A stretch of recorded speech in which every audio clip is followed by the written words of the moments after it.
చూడండి, సేవకుడికి కానీ విశ్వాసికి కానీ చాలా అవమానాలు, చాలా ఇబ్బందులు, చాలా సమస్యలు ఉంటాయి. కానీ నువ్వు ఏ సమస్యను వినకో, దేవుడి మాట వినేవాడిగా ఉండో. అప్పుడు ప్రత్యేకమైన క్రియ నీలో జరుగుద్ది. ప్రత్యేకమైన క్రియ నిన్ను బట్టి నీ పొరుగోళ్ళు, నీ చుట్టూన్న వాళ్ళు దేవుణ్ణి మహిమపరిచేవారిగా మొదలవుతారు.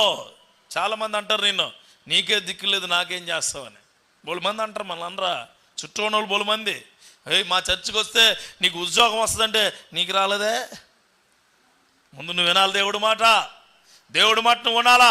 నా ప్రణాళిక ఏంటి ప్రభువా, నా సిస్టమ్ ఏంటి ప్రభువా, నా సినాప్సిస్ ఏంటి ప్రభువా, నా బ్రతుకేంటి ప్రభువా, నా యొక్క దారేంటి ప్రభువా, నా జీవితం ఏంటి ప్రభువా, నాతో మాట్లాడు అంటే ఆయన అంటాడు, ఇశ్రాయేలు వినుము, నేను అద్వితీయమైన దేవుణ్ణి.